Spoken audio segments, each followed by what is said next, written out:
بنورنا الدنيا وننشر في الفضاء أملا ونعلي عزم همتنا فمن طلب العلا وصل.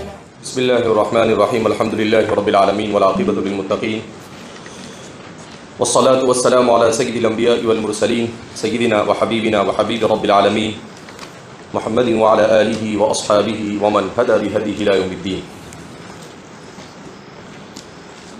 گزشتہ کل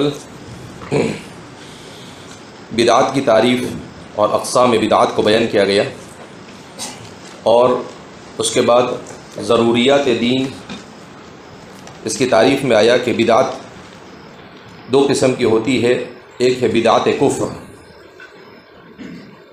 جس میں ضروریات دین کا صراحتاً انکار، اور دوسرا ہے بدعت فسق جس میں ضروریات دین کا انکار نہ ہو بلکہ اس کی فاسد طریقے سے تعویل کی جائے کہ آدمی اپنی منمانی اس میں تعویل کرے تو یہ بدعت فسق ہے.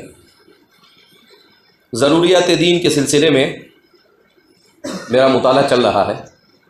ویسے رات میں تقریباً 1-1:15 بجے تک پڑھا میں نے اور کچھ تیار کرنے کی کوشش کی مگر مجھے اطمینان نہیں ہوا. پھر صبح بھی فجر کے بعد سے میں تقریباً 9:30 بجے تک اس کے پیچھے لگا، لیکن میرا ذہن ابھی مطمئن نہیں ہوا، اس لیے کہ ضروریات دین پر ماشاءاللہ کافی اچھا کام کیا ہے کچھ لوگوں نے، اور اس پر بے مثال کام تو علامہ انور شاہ کشمیری کا ہے. علامہ انور شاہ کشمیری رحمۃ اللہ علیہ نے اکفار الملحدین فی ضروریات الدین کے عنوان سے کتاب لکھی ہے. عربی زبان میں آپ کی کتاب ہے، خالص علمی کتاب ہے. اس زمانے کے علماء نے اس کتاب کے بارے میں اپنی رائے کا اظہار کیا تو انہوں نے کہا کہ اس کتاب کو اگر کوئی آدمی لکھنے کے لیے بیٹھتا علامہ انور شاہ کشمیری کے علاوہ تو شاید پوری زندگی میں ایک ہی کتاب لکھ پاتا، لیکن علامہ انور شاہ کشمیری رحمۃ اللہ علیہ چونکہ حافظ الکتب الاسلامیہ تھے، ساری اسلامی کتابوں کو جو ان کے ہاتھ لگی ان سب کو وہ ہضم کر گئے. اس وجہ سے حضرت نے اس کتاب کو چند ہفتوں میں لکھی. جس کتاب کو لکھنے کے لیے 10 سال لگ سکتے تھے اس کتاب کو چند ہفتوں میں حضرت نے لکھی. تو فرماتے ہیں کہ یہ اپنے موضوع پر لاجواب کتاب ہے. تو اکفار الملحدین پہلے بھی پڑھ رکھی تھی میں نے، اس کے بعد بھی اس کا مطالعہ میں کرتا رہتا ہوں. کچھ کتابیں ایسی ہوتی ہے جو میرے سراہنے پر رہتی ہے کہ جب بھی وقت ہوتا ہے تو میں ان کتابوں کو پڑھتا ہوں. اس میں سے اکفار الملحدین بھی ہے. تو حضرت مفتی شفیع صاحب نے اس کا خلاصہ کیا، اس کی تلخیص کی ہے، جو حضرت کی کتاب ہے جواہر الفقہ، مسائل جدیدہ پر اس کی کوئی نظیر نہیں. تو اس کتاب کے اندر میں اس کی تلخیص جلد اول ہی میں سب سے پہلے اسی کی تلخیص حضرت مفتی شفیع صاحب نے پیش کی ہے، جو کل میں سفر کے دوران اس کا میں نے حضرت نے جو اس کی تلخیص تقریباً 100-125 صفحے میں کی ہے اس کو میں نے مکمل پڑھا نندربار سے آتے ہوئے. تو حضرت نے جو تلخیص کی ہے وہ بھی بے مثال ہے مفتی شفیع صاحب نے. تو اس کتاب کو لکھنے کی ضرورت کیوں پیش آئی؟ ضروریات دین کا انکار کا مسئلہ جو ہے اس میں امت میں پچھلے تقریباً 150 سال سے تساہل پایا جاتا تھا. غلام احمد قادیانی نے جب نبوت کا دعویٰ کیا تو اس کے نبوت کا دعویٰ کرنے کے بعد امت میں کچھ علماء ایسے تھے جو اس کے کفر کے سلسلے میں تأمل کرتے تھے. انہیں غلام احمد قادیانی کو کافر کہنے میں تأمل تھا. مولانا آزاد بھی اس میں ہے، حضرت مولانا عبد الماجد صاحب دریابادی ہے، حضرت تاریخ اسلام کے مصنف مولانا اکبر نجیب آبادی ہے. اس قسم کے کچھ لوگ تھے جو اس میں تأمل کرتے تھے. بلکہ مولانا نجیب آبادی کے بارے میں آتا ہے کہ آپ نے تو قادیانیت قبول کر لیا، پھر اس کے بعد آپ نے دوبارہ توبہ کی اور اسلام کی طرف لوٹے. تو قادیانی جو تھا یہ بڑا شیطان ہے، چھوٹا موٹا شیطان نہیں. اس کا جادو جو ہے یہ لکھتا بڑا خطرناک ہے. روحانی خزائن وغیرہ اس کی کتابیں ہیں جو روحانی نہیں ہیں بلکہ غلاظت کا خزائن جس کو کہتے ہیں ہمارے علماء. تو جو لوگ علم میں پختہ نہیں تھے، دین کا علم جن کے پاس پختہ نہیں تھا، ایسے لوگ اس کے قلم کے جادو میں آ گئے. اور انہوں نے کہا کہ یار اتنی بھاری بھاری بات کوئی آدمی کہتا ہو اسے کافر کیسے کہہ سکتے؟ نہیں، کم سے کم کافر تو مت کہو. تو اب ظاہر سی بات ہے کہ ختم نبوت کا انکار دراصل ضروریات دین میں سے ایک ضرورت دین کا انکار تھا، اور ضروریات دین میں سے کسی ایک کا انکار یہ موجب کفر ہے.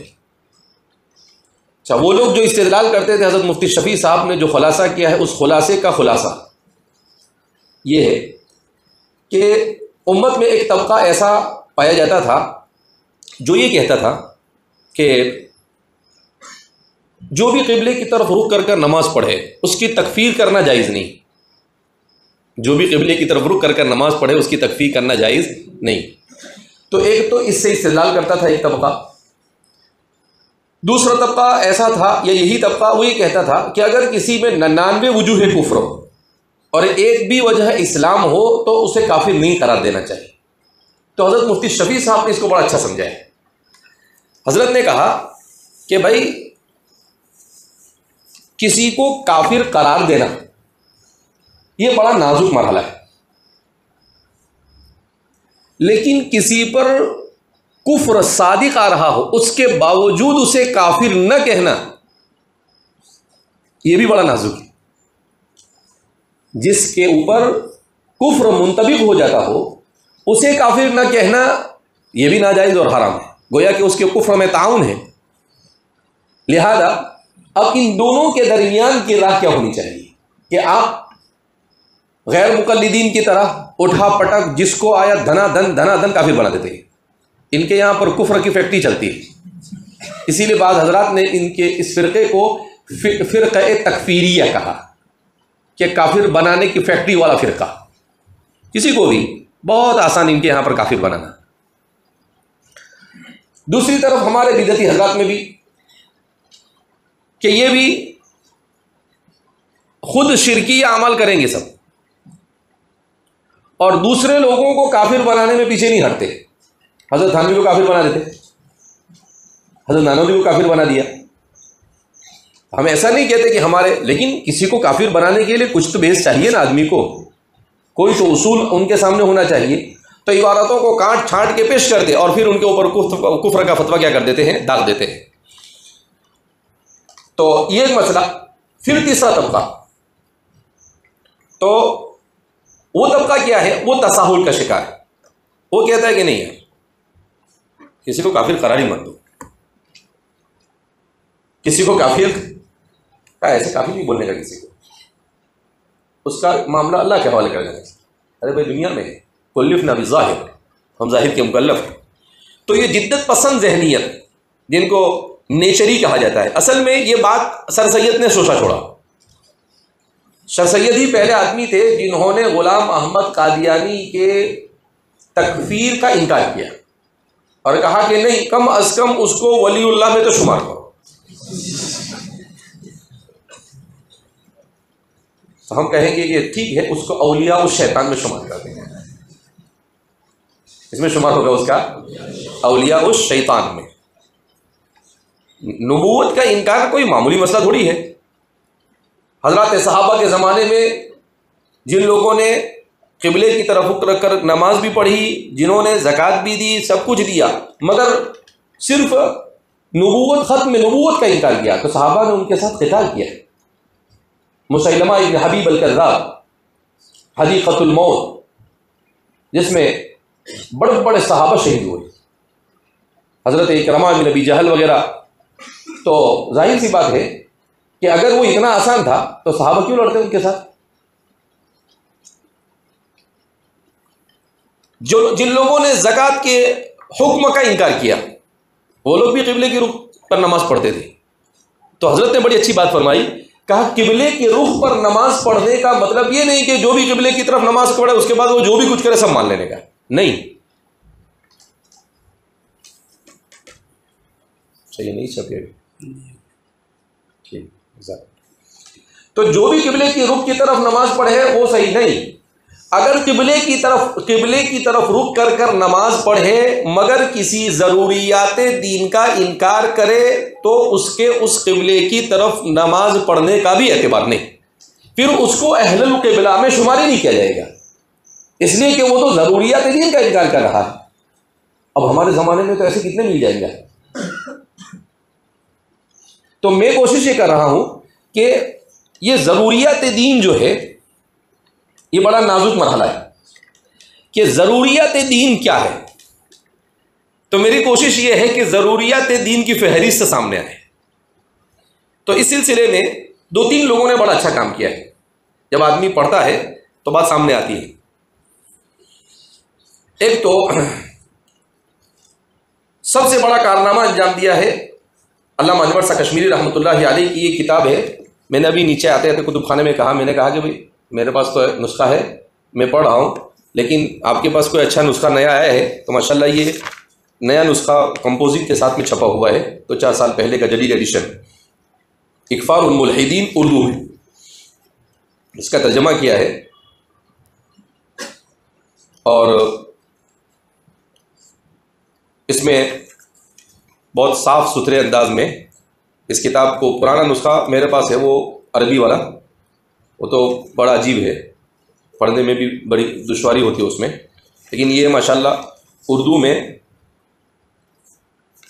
تقریباً کتنے صفحے کی کتاب ہے، سمجھتا ہوں 200-250 صفحے کی ہونی چاہیے، 265 صفحے کی کتاب ہے۔ حضرت مفتی شفیع صاحب فرماتے ہیں کہ حضرت نے 200 صفحے کی کتاب کے لیے تقریباً 300 سے زائد کتابوں کے حوالے دیے۔ کتنی کتابوں کے حوالے دیے؟ 300 سے زائد کتابوں کے حوالے دیے۔ تو جب آدمی تو ہاں حضرت نے یہ کتاب کیوں لکھی میں یہ بتا رہا ہوں کہ بات کچھ اور چل رہی تھی۔ ہاں ضروریات دین کے سلسلے میں کچھ لوگوں نے بڑا اچھا کام کیا ہے، اس کی فہرست بنانے کی کوشش کی۔ اصل میں ضروریات دین یہ مستقل ایک مسئلہ بن گئے کہ ضروریات دین کس کو کہتے ہیں۔ تو کچھ لوگوں نے کہا کہ بھئی ضروریات دین وہ ہے اسلام کے وہ فرائض اور واجبات اور محرمات جو ہر زمانے میں مسلمانوں کے درمیان عام اور شائع اور ظاہر، ہر ایک اس کو جانتا ہو، لیکن مسئلہ آتا ہے ہمارے زمانے کا۔ ہم ایسے زمانے سے گزر رہے ہیں کہ ہمارے زمانے میں تو مولویوں کو بھی سیدھا پتہ نہیں ضروریات دین کا، عوام کا تو بہت برا حال ہے۔ صبح میں فجر کے بعد مغرب کے بعد ہمارا حمزہ آیا ہوا ہے تو وہ مشکات میرے پاس پڑھتا ہے، تو کل ہی ایک روایت مشکات میں آئی باب الاعتصام بالکتاب والسنہ کے ذیل میں، حضور نے کہا حضرات صحابہ کرام رضوان اللہ تعالیٰ مجمعین سے کہ تمہارا یہ زمانہ ہے، اس زمانے میں اگر کوئی عشر دین پر، دین کے 10ویں حصے پر عمل کرے تو وہ مسلمان نہیں، اس لیے کہ خیر القرون ہے، یہاں تو 100% عمل ہونا چاہیے۔ لیکن میری امت پر ایک زمانہ ایسا آئے گا کہ وہ لوگ اگر دین کے 10ویں حصے پر ہی عمل کر لے گئے تو ابھی اس زمانے کے سب سے اچھے مسلمان مانے گئے۔ عجیب روایت، عشر دین پر بھی عمل کر لیں گے، 10% پر بھی عمل کر لیں گے تو کیا ہوگا؟ غنیمت ہوگا۔ تو یہ ہمارا وہی زمانہ ہے جس سے ہم گزر رہے ہیں، تو انتہائی بدترین صورتحال ہے۔ اس لیے میں نے سوچا کہ بھائی اس کے اوپر کچھ اچھا کام ہو جانا چاہیے۔ تو ایک تو اردو زبان میں ایک کتاب ہے اصول تکفیر، یہاں ہندوستان سے بھی شائع ہوئی ہے، اچھی کتاب ہے، مولانا عبید الرحمن صاحب پڑوسی ملک کے ہیں، مردان کے، ان کی لکھی ہوئی ہے اصول التکفیر۔ اس کتاب میں آپ نے لکھا ہے کہ حضرت بنوری رحمۃ اللہ، علامہ یوسف بنوری رحمۃ اللہ علیہ نے تقریباً 40 یا اس سے زائد اصول ضروریات دین کی فہرست بنائی ہے کہ بھئی یہ ضروریات دین ہے۔ پھر اسی کتاب کے اندر میں انہوں نے حوالہ دیا ہے کہ ابن حجر الہیتمی انہوں نے اس موضوع پر مستقل کتاب لکھی ہے جس میں 100 سے زیادہ ضروریات دین کو جمع کیا ہے۔ تو پھر میں نے وہ کتاب تلاش کی تو وہ کتاب بھی مجھے ملی، مگر وہ مخطوطہ ملا، یعنی کہیں پر شائع ہوئی ابھی نہیں ہے، وہ مخطوطے کی شکل میں ہے۔ تو 60-70 صفحے کی عربی کی کتاب ہے، تو اس کا مطالعہ چونکہ رہ گیا، آدھی پڑھی میں نے، آدھی باقی رہ گئی۔ صبح میں اس کو میں نے تلاش کر پڑھنا شروع کیا، اسی لیے میں نے آج پریزنٹیشن بنانا مناسب سمجھا نہیں۔ میں نے کہا کہ 1-2 دن میں جب یہ مکمل طور پر ایک اچھی خاصی چیزیں آ جائے تو ایک مستقل ایک فہرست بن جائے کہ یہ ضروریات دین ہے۔ ان کا انکار، یہ بہرحال شریعت مطہرہ کے اندر میں ان میں سے کسی کا انکار یہ آدمی کو اسلام سے کیا کر دیتا ہے؟ خارج کر دیتا ہے۔ تو یہ کتاب ہے، میرے خیال سے بہت مہنگی بھی نہیں ہوگی، 250 صفحے کی یہ ہو سکتا ہے، 100-150 صفحے کی 150 روپے کی ہوگی۔ لکھا تو 400 روپے ہے، لیکن کچھ بھی لکھتے ہیں 400 روپے لکھتے ہیں اور پھر بولتے 70% ڈسکاؤنٹ۔ کتب خانے والے کی کتاب بیچنے کا ان کا بھی عجیب انداز ہے، لکھیں گے دبا کی قیمت اوپر لکھ دیں گے اور پھر بولیں گے 70% ڈسکاؤنٹ۔ تو آدمی کیا کرتا ہے؟ ڈسکاؤنٹ کے چکر میں کیا کرتا ہے؟ لے لیتا ہے۔ اب یہ بھی ایک مستقل مسئلہ ہے، یہ جائز ہے یا نہیں ہے کہ تو اس کو اتنی زیادہ قیمت لکھنا کتاب کے اوپر، یہ غبن فاحش کہا جائے گا، اور غبن فاحش کی اجازت ہے نہیں۔ اب دین کی کتابیں چھاپتے اور وہ اس کا شکار ہے۔ آپ اس سے بھی اندازہ لگا کہ جہالت کہاں پہنچی ہوئی ہے، اور کوئی ان کو بولنے والا بھی نہیں ہے کہ بھائی کتاب، جب آپ کی کتاب مستقل کتاب 150 روپے کی 200 روپے کی ہے تو آپ اس پر 400 روپے کیوں لکھتے ہیں؟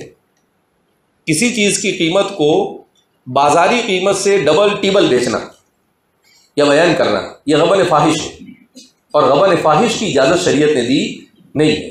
یعنی یہ مستقل خداع اور دھوکے کی قسم ہے، اور اسلام یہ دھوکے کی کہیں پر بھی گنجائش دیتا نہیں ہے۔ بہرحال تو میں انشاءاللہ ضروریات دین کے اوپر جو بھی کام ہو رہا ہے میں کوشش کرتا ہوں کہ وہ اچھے انداز میں آئے اور ایک اچھی چیز جس کی اس وقت امت کو ضرورت ہے سامنے آ جائے۔ تو بدعت کی 2 تعریف، بدعت کفر اور بدعت فسق، ان دونوں کو بیان کرنے کے بعد کہا گیا کہ بدعتی کی بھی 2 قسمیں ہوتی ہے۔ ایک ہوتا ہے داعی الی بدعتہ، اپنی بدعت کی طرف دعوت دینے والا، اور دوسرا ہوتا ہے غیر داعی الی بدعتہ کہ بھئی وہ بدعتی تو ہے مگر وہ اپنی بدعت کی دعوت نہیں دیتا ہے، صرف اپنا جو کچھ ہے اپنے 2 اینٹ کی مسجد بنا کے کیا ہوا ہے؟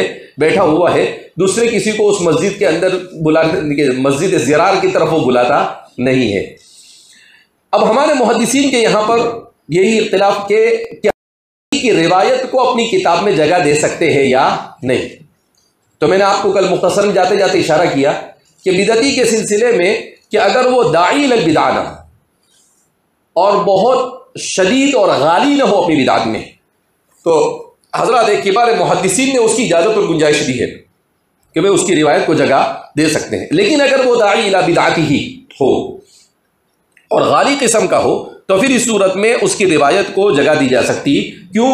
اس لیے کہ جب وہ دین کے معاملے میں اصول دین کے اندر میں وہ محفوظ نہیں ہے تو ظاہر سی بات ہے دین کی دوسری چیزیں اسے کیسے لی جا سکتی ہے۔ اسی لیے حضرت مولانا نعمت اللہ صاحب لکھتے ہیں کہ کچھ لوگ بدعتی کو کافر ہی کہتے ہیں سیدھا اٹھا کے۔ ہمارے کچھ محدثین کے یہاں پر بدعتی کیا ہے؟ کافر ہے، اس لیے ان کی روایات کا بالکل اعتبار نہیں۔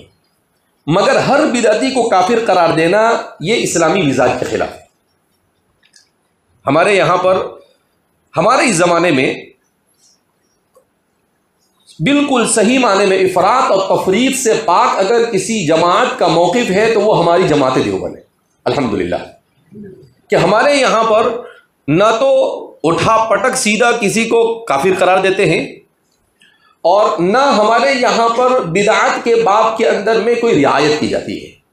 یعنی بعض مرتبہ بدعت میں غلو کیا جاتا ہے اور بعض مرتبہ بدعت میں تساہل کیا جاتا ہے۔ تو ہمارے خود علماء دیوبند میں سے بھی کچھ لوگ ایسے ہمارے زمانے میں پائے جاتے ہیں کہ جو ہمارے اکابرین کے بارے میں یہ کہتے ہیں کہ ہمارے یہاں پر کچھ چیزیں ایسی ہیں جو بدعت کی ہے، مگر ہمارے اکابرین کرتے آئے اس لیے ہم اس کو بدعت کہتے نہیں. تو ایسا نہیں. الحمدللہ ہمارے یہاں پر بدعت کو رواج ہے ہی. اہل سنت والجماعت کا بالکل صحیح موقف ہے. اب رہی بات کہ اپنے ہونے کے بعد ایسی بات کیوں کر رہے ہیں، تو کیا ہوتا ہے کہ کبھی کبھی کسی کے اوپر کسی چیز کا اثر اور جادو چل جاتا ہے. کبھی کبھی حالات بھی انسان کو اس طرح کی چیزیں کرنے پر کیا کرتے ہیں، مجبور کرتے ہیں. کبھی ایسا ہوتا ہے کہ آدمی کا اپنا مطالعے کے ذام میں آدمی ہوتا ہے اور کہتا ہے کہ میں نے پڑھا اور میں نے یہ سمجھا، میرا سمجھا ہوا کیا ہے، صحیح ہے. لہذا اس بنا پر بھی آدمی اس طرح کی باتیں کہتا ہے. لیکن الحمدللہ ہمارے اتنے بڑے بڑے لوگ گزرے ہیں کہ ان لوگوں نے کبھی بھی اس باب کے اندر میں تساہل سے کام لیا نہیں. جیسے حضرت مولانا سعید صاحب پالنپوری دامت برکات رحمۃ اللہ علیہ، تو حضرت یہ کہتے تھے کہ بھئی ہمارے دیوبندیوں کے یہاں پر بھی کچھ بدعتیں کیا ہے، رائج ہے. لیکن یہ حضرت کے اوپر تحقیق حدیث کا رنگ غالب تھا. اس وجہ سے حضرت ایسی بات کرتے تھے. آپ کا اپنا مطالعہ تھا، آپ کی اپنی، تو اس وجہ سے ایسی بات کرتے تھے. لیکن حضرت کی ان باتوں کو لے اڑنا اور پھر اس کی بنیاد پر اپنے اکابرین پر کیچڑ اچھالنا یہ بھی صحیح نہیں. تو جیسے ذکر بالجہر، اس کے بارے میں حضرت کو اطمینان نہیں تھا، اور ایک زمانے تک مجھے بھی اطمینان نہیں تھا کہ بھائی ذکر بالجہر کیا ہونا چاہیے، بدعت ہونا چاہیے. لیکن پھر میں نے اس کے بعد خوب پڑھا اس کو. مفتی شفیع صاحب نے اس کے اوپر تفصیل سے لکھا، حضرت تھانوی رحمۃ اللہ علیہ کی تفصیلات کو پڑھا، اس کے بعد حضرت شیخ زکریا رحمۃ اللہ علیہ کی تفصیلات کو پڑھا، تو پھر میں سلنڈر ہو گیا. میں نے کہا کہ بھائی مفتی شفیع صاحب کو کون پکڑ سکتا ہے، مفتی اعظم ہے. حضرت شیخ زکریا رحمۃ اللہ علیہ شیخ الحدیث کے نام سے علم حدیث کے جبل العلم ہے. حضرت شیخ الاسلام حضرت مدنی رحمۃ اللہ علیہ، اور فقیہ النفس حضرت مولانا رشید احمد گنگوہی رحمۃ اللہ علیہ، حجت الاسلام حضرت مولانا قاسم صاحب نانوتوی رحمۃ اللہ علیہ. اب اتنے بڑے بڑے لوگ اس کے بارے میں جب کوئی بات کہے تو ظاہر سی بات ہے کہ پھر اپنے اس کے بارے میں زیادہ کہ بھئی یہ جمہور کا مسلک ہے اور جمہور کا مسلک چھوڑنا چاہیے نہیں.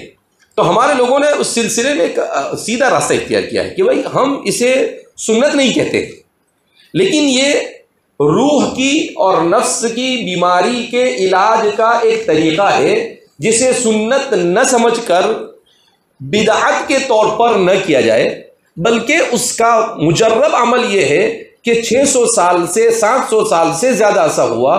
بلکہ امداد السلوک کتاب ہے علامہ دمشقی کی، جس کا ترجمہ حضرت گنگوہی رحمۃ اللہ علیہ نے کیا، اس کے حواشی لکھے ہیں. اس میں تو حضرت براء ابن عازب رضی اللہ تعالیٰ عنہ کی روایت سے بھی اس کو ثابت کیا ہے. یہ جو ہمارا صبح کا ذکر ہوتا ہے اس کو حضرت فقیہ النفس حضرت مولانا رشید احمد گنگوہی رحمۃ اللہ علیہ نے بعض روایتوں سے بھی کیا ہے، ثابت کیا ہے. تو اتنے بڑے بڑے لوگوں کے سامنے کچھ نہ کچھ تو ہوتا ہے. لہذا اس بنا پر ہمیں اس پر اطمینان ہے کہ الحمدللہ ہم کوئی بدعت کر رہے نہیں ہیں. ورنہ میں ایک زمانے تک میں خود اس پہ تعامل میں تھا کہ بھائی یہ پتہ نہیں، اچھا کبھی کبھی کوئی ایسا بھی کہتا ہے کہ بھائی دوسرے کرے تو اس کو آپ بدعت کرا دیتے ہو. آپ نہیں، ہم اگر کسی عمل کو کر بھی رہے ہیں تو اس عمل کو، اس کے حکم اور اس کی حیثیت کو واضح کر رہے ہیں. اس کی حیثیت کو کیا کر رہے ہیں، واضح کر رہے ہیں. کہ اگرچہ بعض احادیث سے ثابت بھی ہے مگر وہ احادیث اس درجے کی نہیں ہے، اس لیے اس کی سنیت کے قائل نہیں، مگر اس کے ثبوت عن السلف الصالح ہونے کی وجہ سے اور کچھ اس سلسلے میں احادیث کے وارد ہونے کی وجہ سے اس کو بدعت نہیں کہا جا سکتا ہے، اس کو بدعت کہا جا سکتا نہیں. ہمارے بہت سارے بزرگان دین ایسے ہوتے تھے، ان کو کشف قبور ہوتا تھا، یعنی قبر میں صاحب قبر کی کیا حالت ہے وہ ان کے اوپر واضح ہوتی تھی. تو ہمارے بعض لوگوں کو اس سے بھی اطمینان نہیں، کیونکہ ایسے کیسے ہوتا ہے. نہیں، یہ ہوتا ہے. آدمی جب کثرت سے ذکر کرتا ہے اور اس کا تعلق اللہ سے بڑھتا ہے تو یہ سب چیزوں کا امکان ہے. حضرت شاہ ولی اللہ صاحب محدث دہلوی رحمۃ اللہ علیہ کتنے بڑے انسان ہیں، اتنے بڑے انسان ہیں کہ ان کو دیکھنے کے جاؤ تو ٹوپی نہیں گر جاوے، اپنا سر بھی نیچے آ جائے، اتنے بڑے آدمی. لیکن حضرت شاہ ولی اللہ صاحب محدث دہلوی رحمۃ اللہ علیہ نے اپنے مکاشفات کے اندر میں لکھا ہے کہ جب مدینہ منورہ تشریف لے گئے تو عالم ارواح میں آپ کی قبر پر آپ نے مراقبہ کیا اور رسول اللہ صلی اللہ علیہ وسلم سے آپ نے باقاعدہ گفتگو کی. اور آپ نے وہ ساری گفتگو بیان کیا گفتگو کی وہ بھی لکھا ہے آپ نے. ارے کو سمجھتا ہے. اس میں آپ نے یہی مسئلہ اٹھایا کہ اللہ کے رسول صلی اللہ علیہ وسلم یہ فقہاء اربعہ کے جو 4 مسالک ہیں، اس مسالک کے سلسلے میں بہت لڑام لڑی چل رہی ہے. کبھی شافعی حنفیہ کے خلاف ہو رہے ہیں، تو کبھی حنفیہ شافعی کے خلاف ہو رہے ہیں، تو کبھی مالک کے حنابلہ کے تو یہ بہت، تو میں چاہ رہا ہوں کہ ان سب کو ملا کر ایک مسلک بنا. تو حضور نے کہا کہ نہیں، جیسا چل رہا ہے ویسا ہی چلے گا اور قیامت تک چلے گا. یہ خواہ کی خدمت کرنے کی آپ کو ضرورت ہے نہیں. یہ 4 مسالک اربعہ صحیح ہے، اور یہ سب کے سب مل کر سنت کو اکمال تک پہنچانے کی کیا کر رہے ہیں، کوشش کر رہے ہیں. اگر آپ نے اس طرح کی کوئی بات کی تو ٹھیک ہے، آپ جیسا آدمی سنبھال لے گا، لیکن بعد میں آنے والے اس کو سنبھال پانے والے نہیں. اور ایسے ہی ہوا کہ بعد میں ہمارے غیر مقلدین کھڑے ہوئے تو کچھ بھی اٹھا پٹک کرتے ہیں. اسی لیے حضرت مفتی محمود الحسن صاحب گنگوہی رحمۃ اللہ علیہ فرماتے تھے کہ غیر مقلدین کے بارے میں اگر کوئی مجھ سے پوچھے کہ ایک لفظ میں ان کی تعریف کرو تو میں کر دوں گا. صرف ایک لفظ میں، 2 لفظ بھی نہیں، بکلمۃ واحدۃ فقط. کہا کیا اباحیت پسند جماعت ہے. کیا فرماتے تھے آپ؟ کیا مطلب؟ ان کی اپنی مرضی کا جہاں پر جس چیز کو مباح کرنا ہو تو برابر کہیں سے بھی کوئی حدیث، کوئی اثر یا کوئی تابعی یا کوئی صحابی کو کچھ بھی پکڑ کے لائیں گے اور اپنی ناجائز کو بھی جائز قرار دے دیں گے. اور کچھ نہیں کرنا ہو کسی کا تو پھر وہ ثابت بھی ہوگا تو اس کو اٹھا پٹک کے کیا قرار دے دیں گے، وہ ناجائز اور حرام قرار دیں گے. اور بالکل ایسے ہی حضرت کی جو بات ہے میں اس سے 100% متفق ہوں. جیسے سعودی میں ابھی جو علماء ہے تو علماء کی بڑی جماعت، آج سے نہیں پچھلے کئی سالوں سے ایسے ہی ہوتا ہے. ایسے بہت متشدد مقلد کو بھی کیا قرار دیں گے، کافر. لیکن ان کی حکومتیں ایسے کام کر رہی ہے جو کفر اور شرک کا موجب بن رہی ہے، اس کا جواز فراہم کر رہے ہیں. ارے کیا فراہم کر رہے ہیں؟ اس کا جواز فراہم کر رہے ہیں. تو ابھی اس کو اباحیت پسند نہیں کہیں گے تو اور کیا کہیں گے؟ تو اس لیے قلندر ہرچے گویت دید گویت. قلندر جو بات کہتا ہے وہ بہت سوچ سمجھ کر کہتا ہے، بغیر سمجھے ہوئے کہتا نہیں ہے. تو اس کی بات بہرحال کیا ہوتی ہے، صادق آتی ہے. بہرحال تو فرماتے ہیں کہ اگر دین کے متواتر میں سے کسی کا انکار کرتا ہے تو بے شک وہ کافر ہے، لیکن ہر بدعتی کو کافر کہا جا سکتا نہیں. اگر ضروریات دین کا منکر نہیں ہے اور حرمت کذب کا قائل اور اپنی بدعات کی تعویل کرتا ہے، اگرچہ اس کی تعویل میں خطا اور غلطی ہوئے تو اس کو کافر کہنا صحیح نہیں. حافظ ابن حجر اسقلانی رحمۃ اللہ علیہ فرماتے ہیں والمعتمد فيه ان الكفر بها لا بد ان يكون ذلك متفقا عليه من قواعد جميع الامه لان كل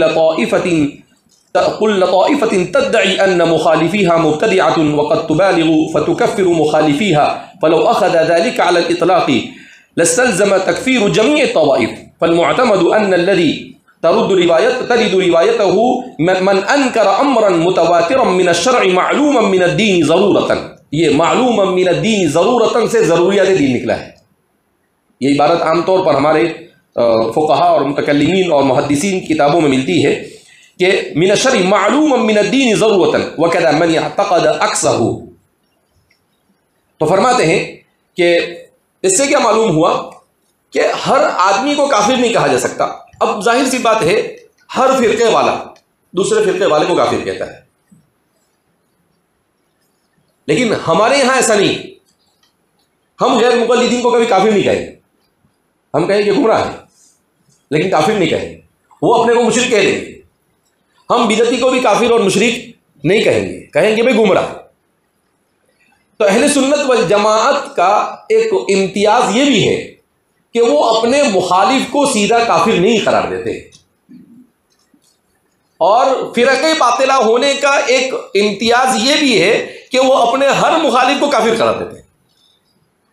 اپنے ہر مخالف کو کیا قرار دیتے ہیں؟ وہ جو ان کے خلاف گیا اس کا مطلب یہ ہے کہ سیدھا وہ جہنم کا ٹکٹ اس کو دے دیا انہوں نے.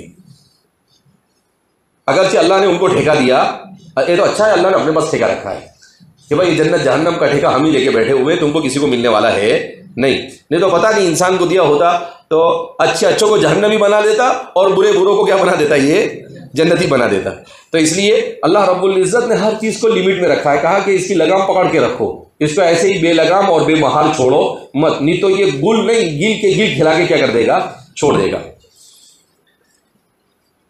کچھ لوگ بدعتی کی حدیث کا اعتبار اس لیے نہیں کرتے، وہ لوگ احداث فی الدین کی وجہ سے اس اعزاز کے لائق نہیں ہے کہ ان کے واسطے سے حدیث نقل کی جائے، جس طرح میدان حشر میں حوض کوثر سے دور کر دیے جائیں گے۔ عن نافع بن اشرف قال يقال من عقوبة الكذاب الا يقبل حديثه وانا اقول من عقوبة الفاسق المبتدع الا تذكر محاسنه۔ صاحب کفایہ نے نقل کیا ہے رافع ابن اشرف سے کہ وہ یہ کہا کرتے تھے کہ کاذب اور جھوٹے کی سزا یہ ہے کہ اس کی حدیث کو قبول نہ کیا جائے، اور میں یہ کہتا ہوں کہ فاسق اور مبتدع اس کی سزا یہ ہے کہ اس کے محاسن کو ذکر نہ کیا جائے، یعنی اس کی روایت کو جب آپ اپنی کتاب میں جگہ دیں گے تو اس کا مطلب یہ ہے کہ کسی نہ کسی درجہ میں آپ لوگ کیا کر لیا، اس کو اچھا سمجھ لیا ہے۔ تو اس لیے ان کا کہنا تھا کہ اگرچہ کافر نہیں مگر پھر بھی اگر کوئی آدمی اس طرح کی گمراہی کا شکار ہے تو اس کی روایت کو نہیں لینا چاہیے۔ امام محمد بن سیرین فرماتے ہیں كان في الزمن الاول لا يسألون عن الاسناد فلما وقعت الفتنة سألوا عن الاسناد لكي يأخذوا حديث اهل السنة ويدعوا حديث اهل البدع۔ کہا جب تک کہ امت میں فتنہ واقع نہیں ہوا تھا، فتنہ واقع ہونے کا مطلب کیا ہے؟ جب تک کہ امت آپس میں قتال کا شکار نہیں ہوئی تھی، یعنی حضرت علی رضی اللہ تعالیٰ عنہ کے زمانے تک جب تک کہ جنگ صفین اور جنگ جمل جیسی جنگیں نہیں ہوئی تھی، وہاں تک کہ کوئی مسئلہ نہیں تھا اتنا، لیکن اس جنگ کے واقع وقعت الفتنہ سألوا عن الاسناد، تو لوگوں نے اب سند کے بارے میں سوال کرنا کیا کر دیا، شروع کر دیا، لِكَيْ يَأْخُذُوا حَدِيثَ أَهْلِ السُّنَّةِ، تاکہ اہل سنت کی احادیث کو لے اور اہل بدعت کی احادیث کو ترک کر دے گئے۔ تو گویا امام محمد بن سیرین اور رافع بن اشرف ان لوگوں کی رائے یہ ہے کہ بدعتی کی روایت اس کی بدعت کی وجہ سے چاہے ہلکی ہی بدعت کیوں نہ ہو لینا چاہیے نہیں۔ کچھ محدثین کا یہ کہنا ہے کہ بدعتی کی روایت کو رد کر دیا جائے گا اس لیے کہ وہ فاسق ہے، کیونکہ وہ فسق قولی و عملی کا شکار ہے۔ تو جیسے فسق اعتقادی کی وجہ سے حدیث کو رد کر دیا جاتا ہے، فسق قولی اور عملی کی وجہ سے بھی حدیث کو رد کر دیا جائے گا۔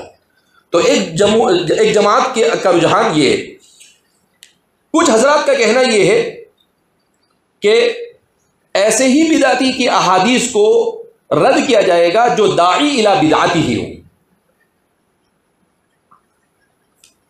اگر وہ داعی الی بدعتی نہ ہو تو اس کی حدیث کو لینے میں کوئی حرج نہیں ہے۔ یحییٰ ابن معین، عبد الرحمن بن مہدی اور امام احمد کا یہی مذہب ہے۔ عبد الرحمن بن مہدی فرمایا کرتے تھے، صاحب الکفایہ فرماتے ہیں، من رأى رأیا ولم يدع الیہ احتمل ومن رأى رأیا ودعا الیہ استحق الترک۔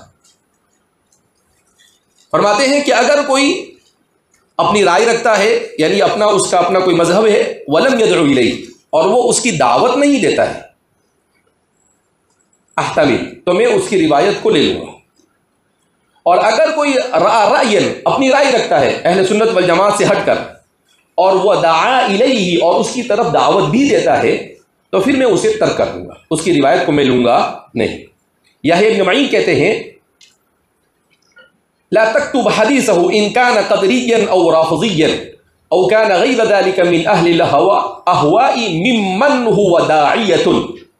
یحییٰ ابن معین فرماتے ہیں، صاحب الکفایہ نے بیان کیا ہے، لا تكتب حديثه إن كان قدريا، یعنی قدر کا انکار کرنے والا، معتزلہ ہے، قدریہ ہے، جہمیہ ہے، یہ سب اس میں آتے ہیں، او رافضيا، یا رافضی ہو، قالی شیعہ ہو یا شیعہ ہو، او کان غیر ذلک، یا کسی بھی من اہل الہوا، کسی بھی فرقے سے اس کا تعلق ہو، ممن هو داعیہ، اگر وہ اپنی بدعت کا داعی ہے تو فرماتے ہیں لا تکتب حدیثہ، اس سے حدیث کو نہیں لینا چاہیے۔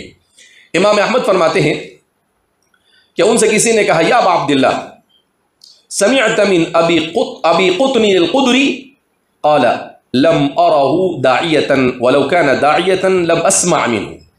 کا ایک راوی تھے ابو قطن القدری، تو ابو قطن القدری کے بارے میں ان سے پوچھا گیا کہ بھئی وہ آدمی تو اعتزال کی طرف مائل ہے، تو اس کے باوجود آپ اس کی روایت کو کیوں سنتے ہیں اور اپنے کتاب میں نقل کرتے ہیں؟ تو فرماتے ہیں لم ارہ داعیتن، کہ وہ اپنی بدعت کی دعوت دیتا نہیں ہے. اگر وہ داعی ہوتا لم اسمع منہ، تو میں ہرگز اس کی حدیث کو لیتا نہیں. بعض حضرات کا کہنا یہ ہے کہ بدعتی اگر بدعت صغرا میں مبتلا تو اس کے حدیث کا اعتبار کیا جائے. بدعتی اگر بدعت صغرا میں مبتلا ہو، چھوٹی موٹی بدعت کرتا ہے، تو اس کے حدیث کا اعتبار ہوگا. اس لیے کہ حضرات تابعین اور تبع تابعین میں ایک طبقہ ایسا پایا جاتا تھا جو دینداری کے باوجود چھوٹی موٹی بدعات کا شکار ہو جایا کرتا تھا.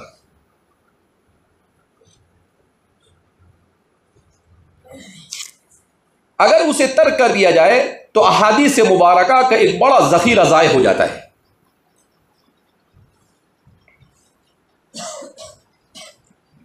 ہاں، اگر بدعتی بدعت کبرا میں مبتلا ہے، جیسے حضرت ابو بکر اور حضرت عمر کی تضلیل کرے الیاذ باللہ، اور حضرت عثمان اور حضرت علی کی تکفیر کرے، ایسے لوگوں کی روایت ہرگز معتبر نہیں ہوگی. اس لیے کہ ان پر صادق اور عادل ہونا صادق نہیں آتا. یہ صادق بھی نہیں، عادل بھی نہیں، جو کبار صحابہ کے سلسلے میں اس طرح کا عقیدہ رکھتے ہو. اللہ مذہبی فرماتے ہیں کہ ایسے لوگ میری معلومات کی حد تک کذب بیانی ان کا اوڑھنا بچھونا ہوتی ہے، لہذا ان سے روایت ہر کسی صورت میں نہیں لی جا سکتی.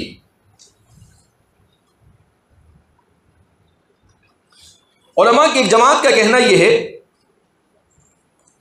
محدثین کی، کہ اگر بدعتی عادل ضابط ہے، اگر بدعتی عادل ہے، ضابط ہے،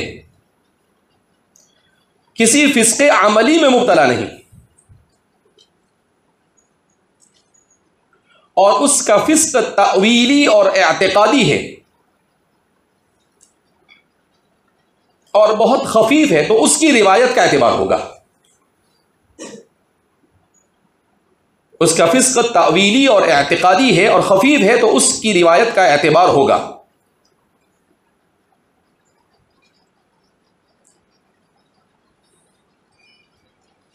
حضرت علی بن مدی فرماتے ہیں کہ اگر اتنی رعایت بھی نہ رکھی جاتی تو بصرہ کے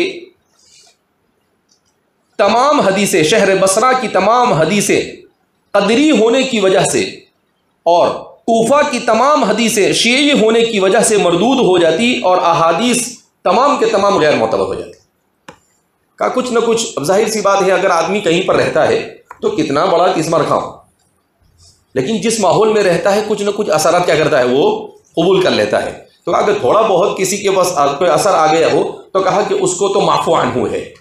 لہذا انہوں نے کہا کہ بھائی اس طریقے سے اتنی رعایت کی جا سکتی ہے کہ اگر اس کا فسق عملی نہیں بلکہ اعتقادی ہے اور وہ تعویل کرتا ہے اور خفیف ہے، تو پھر اس صورت میں اس کی گنجائش ہے.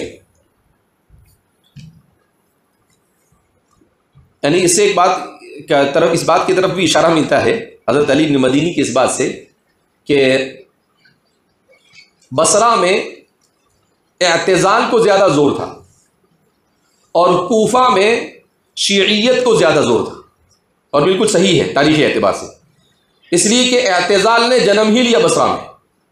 حضرت حسن بصری پڑھاتے تھے مسجد میں، اور وہیں سے ایک آدمی تھا واصل ابن عطا، اس نے الگ سے دوسرے دن آپ کو مسئلہ پوچھا کہ گناہ کبیرہ کرنے والے مسلمان کے بارے میں آپ کیا کہتے ہیں؟ تو آپ نے کہا کہ وہ مسلمان ہے، اللہ چاہے تو اسے عذاب دے، اللہ چاہے تو اسے چھوڑ دے. تو کچھ بولا نہیں، خاموش رہا، اور دوسرے دن ادھر کونے میں اپنا درس شروع کر دیا. تو حضرت حسن بصری نے کہا اعتزل عنا، حضرت والا اپنے سے معتزل ہو گئے، یعنی الگ ہو گئے. فسموا معتزلہ، تو اسی سے وہ معتزلہ کیا ہو گئے. تو بصرہ نے بصرہ ہی کے اندر میں اس نے جنم لیا. اور حضرت علی رضی اللہ تعالیٰ عنہ کا قیام چونکہ مدینہ کے بعد آپ کے دور خلافت میں کہاں پر رہا؟ کوفہ میں. لہذا اس بنا پر کوفہ میں شیعیت اور رافضیت کے اثرات رہے. کیسے اثرات رہے آج بھی، لیکن اس کا یہ مطلب نہیں ہے کہ سارے اہل کوفہ رافضی، نہیں. اثرات کا مطلب یہ ہے کہ وہاں پر رہنے والے اس سے متاثر ہوتے ہیں، وہاں پر رہنے والے اس سے کیا ہوتے ہیں۔ اب امام صاحب تو بیچارے مقبول آدمی تھے، کوئی امام صاحب کو مرجئہ بنا دیتا ہے۔ امام صاحب نے آپ کے زمانے میں ایک تحریک کھڑی ہوئی تھی اہل بیت کی، النفس الزکیہ، حضرت حسن حسین کے اولاد میں سے تھے، تو انہوں نے عباسیوں کے خلاف خروج کیا تھا، تو حضرت امام ابو حنیفہ نے کھل کر نہیں لیکن اندرون خانہ ان کا سپورٹ کیا تھا کہ حکومت نے آپ فتویٰ دیا۔ زندہ کام میں فتویٰ نہیں دیتا جہاد کا، ایسے کیسے جہاد کا فتویٰ دیں گے، تمہارے بابا کی شریعت ہے کیا، چل کام کر بولے۔ اسی لیے آپ کو پھر بہانہ بنا کر جیل خانے میں کر دیا تھا، انہوں نے بھیج دیا تھا، اس لیے کہ ان لوگوں کو یہ خطرہ تھا کہ اگر امام ابو حنیفہ باہر رہیں گے، تھوڑا بہت بھی ان کا سپورٹ رہے گا تو النفس الزکیہ کیا ہو جائیں گے، غالب آ جائیں گے، اور ہماری حکومت کیا ہو جائے گی، ختم ہو جائے گی، اور عباسیوں کا دور شروع ہونے سے پہلے ہی ختم ہو جائے گا، اور اہل بیت کی حکومت کیا ہو جائے گی، قائم ہو جائے گی۔ تو اس لیے کسی نے اٹھا کر امام صاحب کو کہا کہ النفس الزکیہ، ارے بھائی النفس الزکیہ کا آپ نے سپورٹ اس لیے نہیں کیا کہ النفس الزکیہ کیا تھے، الیاذ باللہ شیعہ تھے۔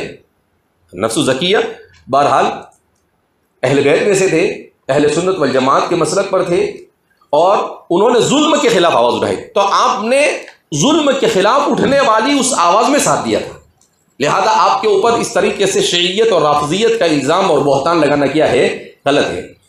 بہرحال ہمارے محدثین نے اس سلسلے میں نرمی کا برتاؤ کیا ہے کہ اب ہمارے سیاہ ستہ میں امام نسائی کو اٹھا کر کچھ لوگوں نے شیعہ بنا دیا، آپ نے سنا بھی ہوگا شروع میں، نسائی کے شروع میں، اور ایک دو جگہ پر امام نسائی کی بیچارے کی پٹائی بھی کر ڈالی تھی، بولے تم شیعہ ہو ایسا کہہ کر۔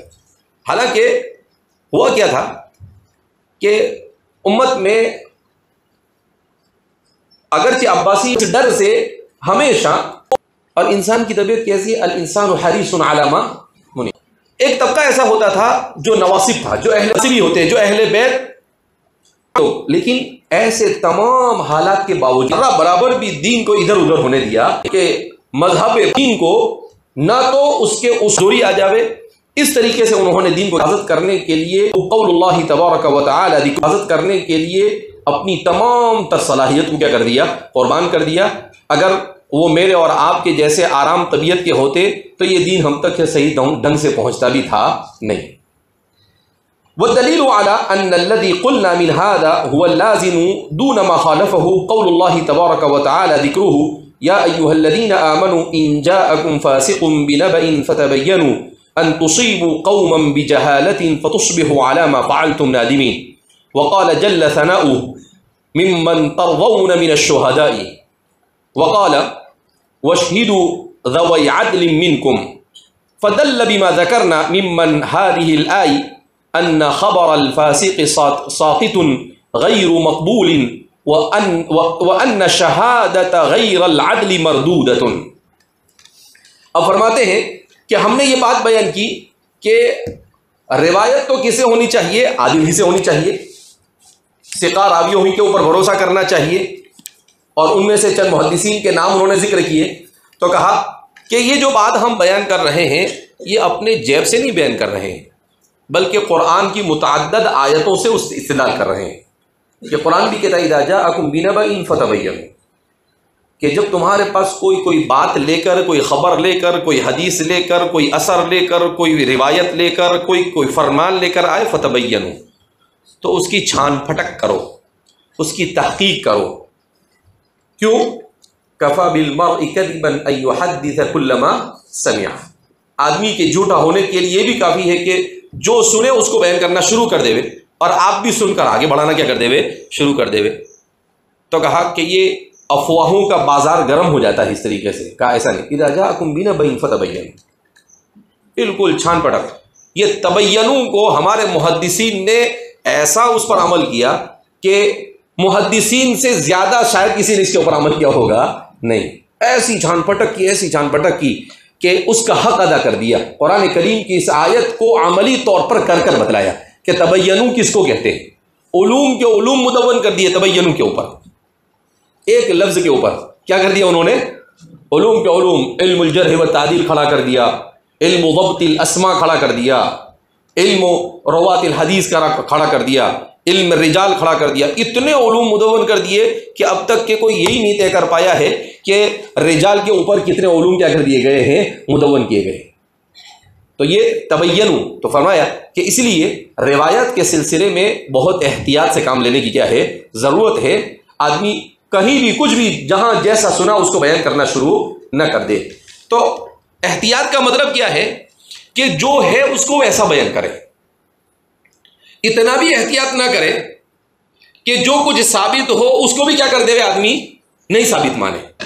جو جیسا ثابت ہے ویسا ماننا پڑے گا آپ کو۔ جیسے میں نے کہا کہ ہمارے آخری زمانے کے اندر میں ایسے البانی صاحب جیسے لوگ ہیں، اچھی حدیثوں کو کیا کر دیتے، وہ اصل میں امام ابن تیمیہ کے اسراتین کی طرف کیا ہوئے منتقل۔ اب ابن تیمیہ بڑے آدمی تھے، وہ غلطی کرے تو بہت اچھے کام بھی کیے انہوں نے، اگر کچھ ان سے گڑبڑ ہوتی ہے تو ٹھیک ہے، ان کے تفردات بول کر آدمی آگے بڑھ جاوے۔ تو امام ابن تیمیہ کے یہاں پر یہ تشدد پایا جاتا تھا کہ وہ کیا کرتے تھے، ضعیف روایت کو بھی اٹھا کے موضوع بنا دیتے تھے۔ جہاں پر تھوڑا سا ضعف زیادہ ہو تو اس کو کیا بنا دیتے تھے، وہ موضوع بنا دیتے تھے۔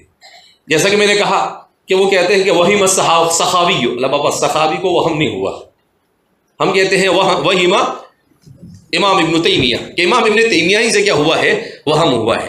تو احتیاط بھی احتیاط کے حد میں ہونا چاہیے، اتنا بھی احتیاط نہیں ہے کہ جو کچھ نہ کچھ درجے میں ثابت ہو اس کا بھی اٹھا کر آپ انکار کر دے۔ تو احتیاط کو احتیاط کی حد تک رکھنا، یہ اسی کو کہتے ہیں بیلنس، اور بیلنس ہی مشکل ہوتا ہے۔ سب سے مشکل کام اگر دنیا میں کوئی ہے تو وہ کیا ہے، بیلنس۔ جیسے کوئی آدمی بیلنس کے لیے ہوتا ہے نا، وہ کچھ لوگ ہوتے ہیں ادھر ایک ڈنڈا گاڑ دیتے ہیں، ادھر گاڑتے ہیں، اور پھر رسی کے اوپر کیا کرتے ہیں، چلتے ہیں۔ تو وہ کیوں چلتا ہے، وہ اس لیے کہ اس کا بیلنس پر قابو ہوتا ہے، اپنا بیلنس سنبھال سکتا ہے۔ تو یہ اسلام یہ ایسا مذہب ہے کہ ایسے ہی بیلنس کے ساتھ یہ دنیا کی اس طرف سے شروع کرنا ہے رسی پر چلنا، اور آخرت کے اس پار کیا کرنا ہے، پہنچنا ہے۔ نہ ادھر مائل ہونا، نہ ادھر مائل ہوئے تو ادھر گرے گا، اور ادھر مائل ہوئے تو ادھر گر جائیں گے۔ اللہ کے رسول صلی اللہ علیہ وسلم نے مشکات ہی کی ایک روایت کے اندر میں آیا کہ آپ صلی اللہ علیہ وسلم نے کہا کہ جنت کا راستہ ہے صراط المستقیم۔ جنت کے راستے کے دونوں طرف سوارانی، دو دیواریں کھڑی ہوئی ہے، ان دیواروں کے اندر میں دروازے بنے ہوئے ہیں، ان دروازوں کے اوپر کیا کھڑے ہوئے ہیں، پردے ڈالے ہوئے ہیں۔ کہا سیدھا سیدھا جانے کا، ذرا بھی ادھر ایسا کھولنے گیا تو وہ لے جا سیدھا اندر میں، سیدھا راستہ پکڑ کے چلتا ہی رہنے کا، صراط المستقیم۔ ذرا بھی ٹیڑھا ہوا، ادھر ادھر کسی کی بات سنی یا کہیں گیا تو کہا کہ ذرا بھی اس دروازے کے قریب گیا، ستارے کے پاس بھی گیا تو پکڑ کر وہ سیدھا اندر میں کیا کر دے گا، آپ کو پھینک دے گا۔ تو اللہ کے رسول صلی اللہ علیہ وسلم نے بھی اسی بات کو بیان کیا، اور یہی ہمارے علماء بار بار چیخ چیخ کر کہتے آئے ہیں کہ جمہور کے مسلک کو اور اہل سنت کے مسلک کو پکڑ کر رکھنا، اسی میں آدمی کی عافیت ہے، اور اس کو چھوڑنے میں آدمی کے لیے خسارہ ہی خسارہ ہے۔